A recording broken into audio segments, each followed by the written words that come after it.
Welcome to new TV Telugu. ఇప్పుడు AP top 10 చూద్దాం. తమ గ్రామానికి దారి సౌకర్యం కల్పించాలని గ్రామస్తులు కలెక్టర్కు వినతి పత్రం అందజేశారు.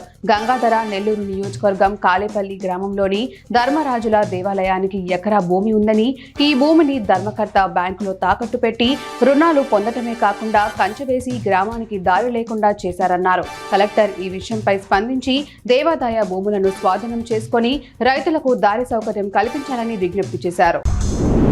సీఎం చంద్రబాబు నాయుడు ఫ్లెక్సీ చిత్రపటానికి కూడా చైర్మన్ సోమిశెట్టి వెంకటేశ్వర్లు, విభిన్న ప్రతిభావంతులు సంయుక్తంగా క్షీరాభిషేకం చేశారు. కర్నూలు టీడీపీ జిల్లా కార్యాలయంలో దివ్యాంగులతో కలిసి మాట్లాడారు. కూటమి ప్రభుత్వం అధికారంలోకి రాగానే సీఎం విభిన్న ప్రతిభావంతులకు ఇస్తున్న పెన్షన్ 3,000 రూపాయల నుంచి 6,000 రూపాయలకు పెంచారన్నారు. అత్యాధునిక మోటార్ బైకులు అందిస్తామని ప్రకటించడం హర్షణీయమన్నారు. గుంటూరు జిల్లాలో రెవెన్యూ సమస్యల పరిష్కారం కోసం సదస్సులు చేపట్టబోతున్నట్లు కలెక్టర్ నాగలక్ష్మి వెల్లడించారు. కలెక్టరేట్లో కలెక్టర్ మాట్లాడుతూ ఈ నెల 6 నుంచి రెవెన్యూ సదస్సులు, గ్రామ సభలు ప్రారంభం అవుతాయని చెప్పారు. టీజీఆర్ఎస్ కి అధికంగా రెవెన్యూ సమస్యలు వస్తున్న నేపథ్యంలో ప్రభుత్వం రెవెన్యూ సదస్సులకు ప్రతిష్టాత్మకంగా శ్రీకారం చుట్టిందన్నారు. అనంతరం భూ సమస్యలను పరిష్కరిస్తామన్నారు. తిరుపతి నగర ప్రజలందరికీ మల్టీ స్పోర్ట్స్ కాంప్లెక్స్ ను అందుబాటులోకి తీసుకుని రావడం జరిగిందని, నగర ప్రజలందరూ అవకాశాన్ని సద్వినియోగం చేసుకోవాలని కలెక్టర్ డాక్టర్ ఎస్ వెంకటేశ్వర్ తెలిపారు. తిరుపతిలోని ఇందిరా మైదానం ఇండోర్ స్టేడియంలో మల్టీ స్పోర్ట్స్ కాంప్లెక్స్ ను తిరుపతి ఎమ్మెల్యే ఆరణి, మున్సిపల్ కమిషనర్ ఎన్ మౌర్య, రవినాయుడుతో కలిసి కలెక్టర్ శిలాఫలకం గాంచిన కార్యక్రమాన్ని ప్రారంభోత్సవం చేశారు. పిల్లలకు నాణ్యమైన విద్య అందించడంతో పాటు పేరెంట్స్ టీచర్స్ మధ్య సంబంధాలను మరింత బలపరిచేలా మెగా పేరెంట్ టీచర్ మీటింగ్ జిల్లా వ్యాప్తంగా అన్ని పాఠశాలల్లో నిర్వహించడానికి చర్యలు తీసుకుంటున్నట్లు జిల్లా కలెక్టర్ అన్సారియా తెలిపారు. ఒంగోలులోని ప్రకాశం భవనంలో ఆమె మీడియా సమావేశంలో మాట్లాడుతూ ఈ నెల 7వ తేదీన జిల్లాలోని 2,407 ప్రభుత్వ పాఠశాలల్లో పండుగ వాతావరణంలో ఈ కార్యక్రమాన్ని చేపడుతున్నామన్నారు.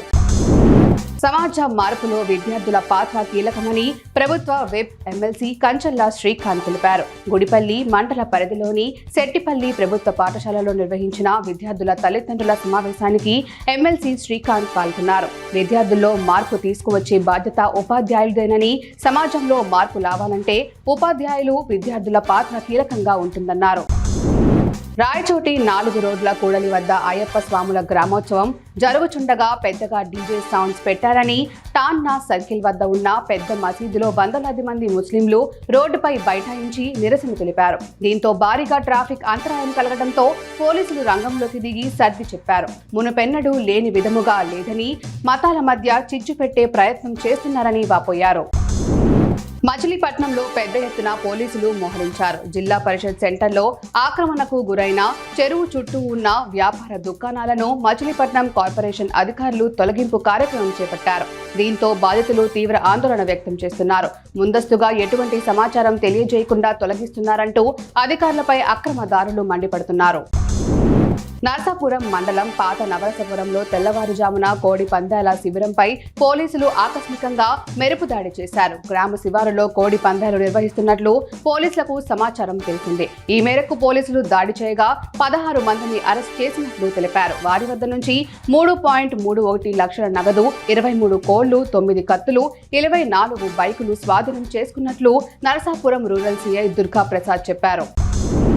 కొరిసిపాడు మండలం మేదరమెట్ల గ్రామంలోని సోమవరప్పాడు ఎస్సీ కాలనీ నందు భారత రాజ్యాంగ నిర్మాత డాక్టర్ బిఆర్ అంబేద్కర్ వర్ధంతి కార్యక్రమం ఘనంగా నిర్వహించారు. ముందుగా అద్దంకి మార్కెట్ యార్డ్ మాజీ చైర్మన్ ఆనందరావు అంబేద్కర్ విగ్రహానికి పూలమాలలు వేసి నివాళులర్పించారు. అనంతరం జోహార్ డాక్టర్ బిఆర్ అంబేద్కర్ అంటూ నినాదాలు చేశారు. ఈ కార్యక్రమంలో మాజీ ఎంపీటీసీ రమేష్, యువకులు, గ్రామ ప్రజలు పాల్గొన్నారు.